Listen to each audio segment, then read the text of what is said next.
Si Attorney Maria Cristina Conte ay abogado ng CPP, NPA, NDF, and she herself is an active CPP operative. I know her. We know her. At siya ngayon ang tinatawag na parang consultant, legal consultant or country counsel para sa ICC, abogado ng ICC sa Pilipinas or counsel assistant. At sinasabi niya yung mga binabanggit ni Trillanes. Atat sila na sila po ay ipaaresto si Pangulong Duterte in spite of the fact na ang ICC has no longer any legal basis or authority to intervene in the Philippines at ito isang bogus entity as far as our country is concerned dito sa ating bansa. Mabuti nila nagsalita si Pangulong Bongbong Marcos Jr. kagabi. Sabi niya, I will stand by my previous declaration that the ICC does not have any authority in the Philippines at hindi natin sila papayagan na gumawa ng mga hakbang dito sa ating bansa that will compromise our integrity as a nation. Your reaction to this kind of dangling controversy at mukhang binumusan ng tubig na naman kagabi ni Pangulong Marcos dito sa mga agitators for ICC arrest against Duterte? Objectively, I am with President Marcos sa kanyang statement and I commend him. Why? Because yan din naman, nung ako'y naroroon pa at naglilingkod sa pamahalaan bilang Executive Secretary, yan din naman talaga ang kanyang tindig. Yes. That the ICC ay walang jurisdiction na pumasok at makialam sa ating justice system. Sapagkat mga kababayan, pagka meron hindi pagkakaunawaan sa isang komunidad o sa isang subdivision, hindi ka pwedeng magpunta diretso sa korte. You have to resort to your homeowners association. Tama. Kapag hindi naayos suyaan, ay ire-refer ka sa katarungang pambarangay, yung lupon. At pag hindi pa rin, bibigyan ka na ng certificate to file action at depende sa kaso mo. Andyan yung MTC, nandyan yung RTC. Pag hindi ka happy, pwede kang magpunta ng Court of Appeals. At yung mga inaakusahan naman na empleyado ng gobyerno, opisyal ng pamahalaan, nandiyan ang Sandigan Bayan. Tama. At pagka talaga yung Court of Last Resort, nandiyan po yung Supreme Court. So buhay na buhay ang ating justice system. Wala pong espasyo na pumasok dito ang ICC. At bilang panghuli, kapansin-pansin na itong issue ng ICC lumalabas tuwing may malaking issue na hindi masagot ng pamahalaan. Exactly. Itong issue ng ICC laban kay Pangulong Duterte, automatic na ho yan. Inilalabas at lalabas nila kapag hindi na nila ma-handle yung palaki na nagpupunta sa hakbang ng maisog rally. Tama. In short, these are all diversionary meant to cover up for the incompetence of many in the government. Exactly. This is meant to cover up for the rallies that nakita naman ninyo palaki ng palaki. Yung mga sumasali at parami ng parami, yung nagsasalita at palakas ng palakas ang tinig na nagkakaisang sambayan ng Pilipino laban sa pag-aabuso at kapritsyo ng mga nasa pamahalaan. Well said. At narinig nga natin mga kababayan before the final message of Attorney Victor Rodriguez, and we hope we can also be joined after him ni General Antonio Parlade sa controversial na tumbling decision ng Supreme Court regarding sa red tagging daw. Uy, okay. Pero hindi na natin isasalang doon sa Attorney Victor Rodriguez. Attorney Vic, we have heard na nagkaroon na ng Marcos Resign movement nung nakaraang 2 days ago lang. At kahapon, narinig natin ay naghahanda ang isang grupong Marcos Alis Dyan. MAD. Galit na ang taong bayan. So, these are already indications na lumalawak ang pagkakahiwalay ni Pangulong Marcos Jr. at ng kanyang gobyerno sa taong bayan, and yet, deadma lang ang ating Pangulo. Now, your final message to the people and to the current government, Attorney Victor Rodriguez. Unang-una sa pamahalaan, I think it's time to reach out.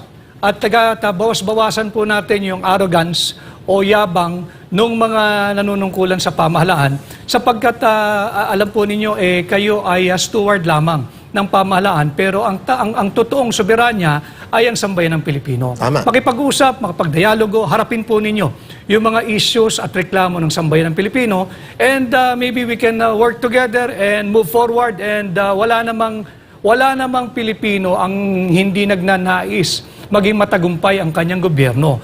Pero wala ring Pilipino ang papayag na abusuhin at tanggalan kami ng mga karapatan sa ilalim ng saligang batas. Klaro po. At ang kapangyarihan ay palagi pong magmumula sa taong bayan at ang pamahalaan ay binuo para maglingkod, hindi mag-abuso sa mamamayan at mag-facilitate ng totoong pamumuno para sa kaunlaran at kapayapaan ng lipunan, hindi sa kaguluhan ng bayan.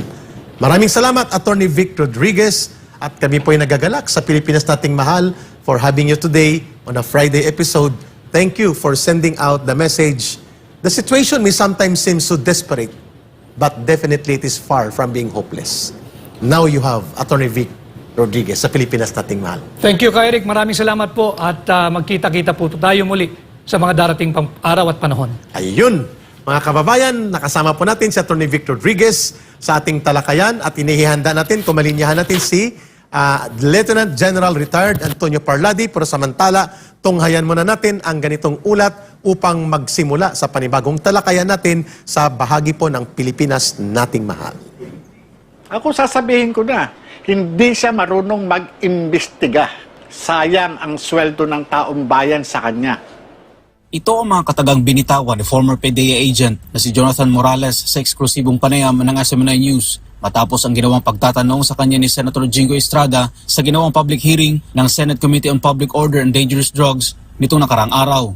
Sa nasabing hearing kasi, paulit-ulit na binabanggit ni Senator Estrada ang background ni Morales kaugnay sa serbisyo nito sa pambansang pulisya at sa kung papaano ito nakapasok sa Philippine Drug Enforcement Agency o PDEA. Let me invite you to who you are. Yes, Your Honor. You were admitted in the PNP when? 1993, Your Honor. Exact date. Hindi ko na... Di mo alam. 1993, Kailan ka natanggal? saan, Your Honor? Ha? Saan po, Your Honor? From the service. Sa PDEA po. PNP. Sa PNP po, yung sinasabi po ni General Lasso. Just answer my question. Kailan ka natanggal? When were you dropped from the rolls of the Philippine National Police? According to the information that I received, you were dropped from the PNP on April 25, 1994. Meron pang ano yan, Your Honor, na restored yan, Your Honor. You were admitted, you said you told us 1993. Correct? Admitted in the PNP. Yes, Your Honor. Yes, Your Honor. And you were dropped from the PNP roll on 1994, the same month. Na-restore. What? Hindi po ako, hindi po ako familiar doon sa date. Kung itatanungin niyo po sa akin yung exact date, wala po sa akin yung eksaktong dokumento, Your Honor. Hindi mo alam kung kailan ka natanggal sa serbisyo? Your Honor, yung ganyang, hindi, kailangan ko sa dokumento. Your Honor. Ako alam ko kung kailan ako nakulong eh. Yun po, Your Honor, sa inyo, no? Hindi mo alam kung kailan ka na-drop sa PNP? Totoo po, kasi kung pagbabasihan po natin ang dokumento, Your Honor, Your Honor. Ayon kay Morales, wala anyang nakuhang magandang impormasyon ang senador kaugnay sa tunay na issue kung bakit lumabas sa publiko ang mga dokumento ng PDEA na kung saan nakasulat sa report ang pangalan ni Pangulong Bongbong Marcos na sumisinghot ng white powdery substance. Hindi ganun ang pag-iimbestiga. Ako ba, mag-iimbestiga ako, pagagalitan ko yung iniimbestigahan ko. Wala akong makukuwang sustansya. Kahit mamamatay tao pa yan, kahit magnanakaw pa yan, kahit pasabihin mong rapist yan, paano ko ma-extract ang information kung aanuhin ko yan? Wala akong makukuha. Diba? Ayon kay Morales, nagtungo siya sa Senado bilang resource person at hindi isang suspect sa isang krimen. Resource person ako eh. Unang-una gusto ko nga linawin. Akusado ba ako? Suspect ba ako? Diba? Nandoon ako as resource person tungkol doon sa PDEA leaks. Bakit ako pinatawag? Dahil doon sa mga dokumentong lumabas. Dagdag pa ng dating PDEA agent na kung balak lang anya nitong siraan ang Pangulo ng Bansa, dapat ay noon pa niya ito ginawa nung tumatakbo pa lang ito sa pagkapangulo noong taong 2022 elections.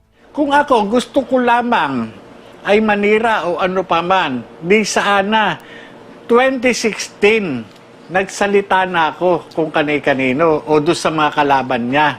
Di ba? Nung taong nandyan sa report na yan. 2022, nung tumatakbo siyang presidente, sana nilapitan ko na yung mga kalaban niya sa politika. Bakit hindi ko ginawa? Dahil hindi ako ganon. At yung mga impormasyon na yan, naiwan doon mismo sa Intelligence Investigation Service ng PIDEA. Napilit nilang itinatanggi na meron. Nilinaw din ni Morales na hindi pa siya nakukulong kaugnay sa mga aligasyong ibinabato laban sa kanya. Paliwanag pa nito, bilang isang alagad ng batas, normal lang ang magkaroon ng kaso dahil mayroon talaga silang nasasagasaan dahil sa pagpapatupad ng batas. Wala po akong conviction. Ang totoo niyan, bilang alagad ng batas, normal na po sa amin ang magkaroon ng kaso. Kundi kamatayan, kaso. Yun po yun lang po ang pagpipilian mo talaga dahil magpapatupad ka ng batas. At sa pagpapatupad mo ng batas, talagang normal lang, may magagalit talaga sa iyo. Tungkol naman sa sinabi ni Senator Jinggoy na hindi siya mapagkakatiwalaan, ay ito ang naging sagot ng dating PIDEA agent. Dapat pagka ikaw ay isang isang politiko, dapat talagang ito yung dapat malinis. Yung sinasabi ni Senator Jinggoy Estrada na ang isang katulad ko ay walang karapatan, 'di ba? Dahil hindi dapat pagkatiwalaan. Ang sabi niya, napakaraming kaso nitong tao na to. Sari-sari ang kaso, sari-sari ang naging kaso. Na hindi naman niya sinasabi na ako ay nananalo sa kaso at ako ay naaakwit. Ang tanong nga, sino sa aming dalawa ang talagang dapat na pagkatiwalaan? Yung bang may mga kaso o yung na-convict na ng hukuman? Bumuelta din si Morales patungkol sa sinabi ni Senator Jinggoy na pawang hearsay lang ang mga dinala nitong issue sa Senado.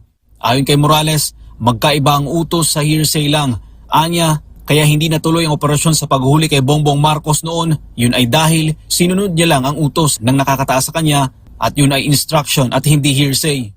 Ako, nung kausap ko yung aking opisyal at yun ang sinabi, sabi nga niya, naniwala ka naman. Sino ang gusto niyang paniwalaan ko? Yung janitor. Ang kausap ko, number 3 man ng PIDEA.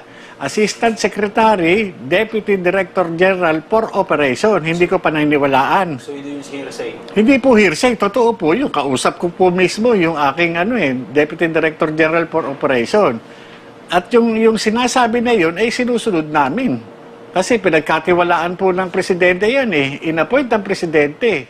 Sabi pa ni Morales, ang dapat anyang ginawa ni Senator Jinggoy ay ipalabas kung gaano kalihitimo ang dokumento, kung tunay ba ito o hindi.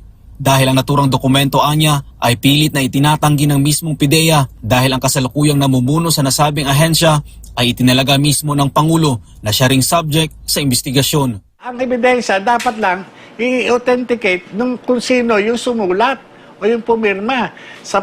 Yung pong inaano dito is yung mga authority to operate at saka yung pre-ops. Ang mag-authenticate yan, ako. Kasi ako yung gumawa Sinasabi ko nga ako yung nag-imbestiga. Ako yung dinideny lamang nila. Bakit? Kasi nga, ang nag-appoint kay General Lasso ay yung nakaupong presidente ngayon. Yun po yun. Dahil sa mga nangyari at estilo ng pagtatanong sa kanya sa Senado, hindi maiwasan ni Morales na matakot. Kanyang opinion po yun, Siguro talagang ganun po yung abot ng kanyang ng kanyang pag-unawa bilang isang bilang isang politiko, sinasabing halal ng bayan. Pagka ganun po yung abot ng ng kaisipan ng isang halal ng bayan, nakakatakot. Sa kabuuan ng hearing, sinabi ni Morales na paninira lang sa kanya ang tunay na pakay ni Senator Jinggoy Estrada. Una, talagang napansin ko talaga character assassination na yung ginawa niya, At wala siya talagang inatupag, kundi durugin yung pagkatao ko.